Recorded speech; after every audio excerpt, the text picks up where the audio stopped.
हरियाणा में भाजपा एक बड़े बदलाव की तरफ बढ़ गई है। आदमपुर विधानसभा के उपचुनाव में जीत दर्ज करने के बाद भाजपा आगामी लोकसभा और विधानसभा चुनाव की तैयारियों में लग गई है। पहले फोकस लोकसभा के चुनाव पर कर लिया गया है। आपको चौंकाने वाली खबर बता रहे हैं कि भाजपा हरियाणा में 10 में से 7 सीटों पर अपने प्रत्याशी बदलने की रणनीति पर जुट गई है। यहाँ बड़ी खबर है, भाजपा 10 में से 7 सांसदों के टिकट बदलने जा रही है।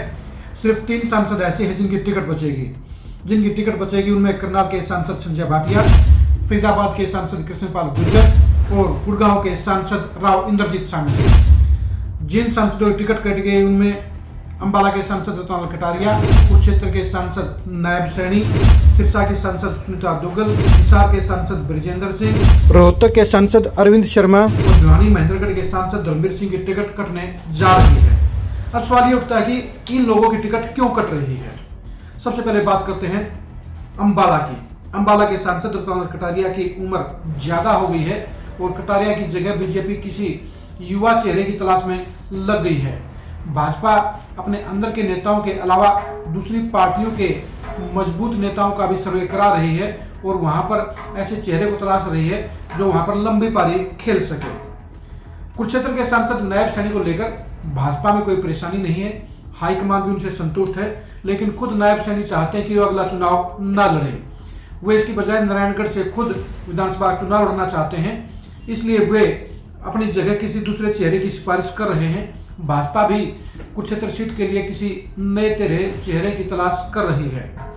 अब बात आती है सिरसा की सांसद सुनीता दुग्गल की कैपेसिटी जो रिपोर्ट है, परफॉर्मेंस जो रिपोर्ट है, उसको लेकर नेगेटिव पॉइंट ज्यादा हैं। सुनीता दुग्गल के खिलाफ माहौल होने के चलते बीजेपी वहां पर किसी नए चेहरे पर दाव लगाने का काम करेगी। सुनीता दुग्गल को रतिया से एक बार फिर विधानसभा चुनाव लड़ाया जा सकता है। हिसार के सांसद ब्रिजेंद्र सिंह को लेकर भी भाजपा हाईकमान खुश नहीं है। वे जहां अपने पिता ब्रिजेंद्र सिंह के साथ मिलकर पार्टी के विरोध में चल रहे हैं, वहीं दूसरी तरफ उपचुनाव में भी उन्होंने पार्टी के प्रत्याशी के लिए कोई मेहनत नहीं की। उनकी टिकट कटनी तय लग रही है।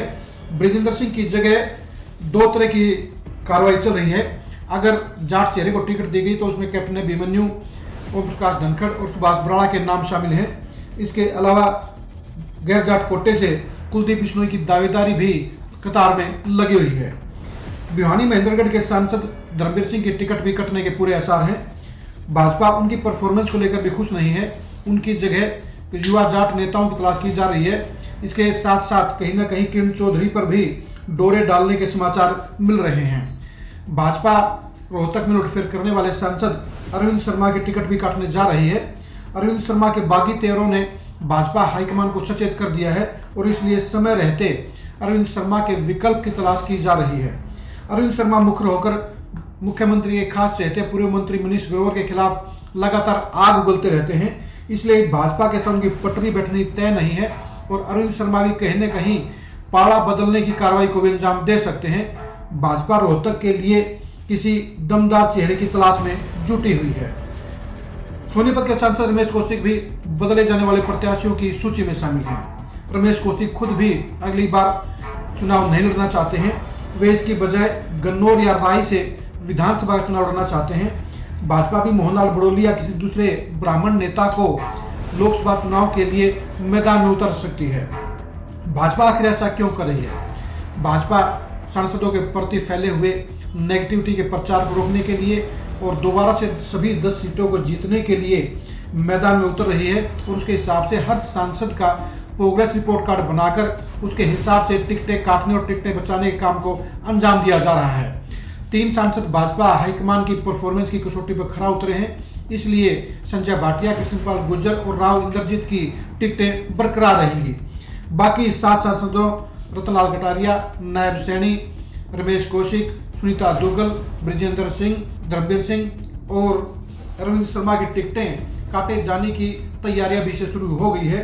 अभी देखना है कि भाजपा इनकी जगह कौन से मजबूत चेहरे को लेकर आती है और किस तरह से 2019 की तरह 2024 में परफेक्ट 10 का शॉट मारती है या उसे कुछ पीछे रहती है। लेकिन ये तय है कि भाजपा ने अपनी कारगर रणनीति को अभी से अमली जामा पहनाना शुरू कर दिया है।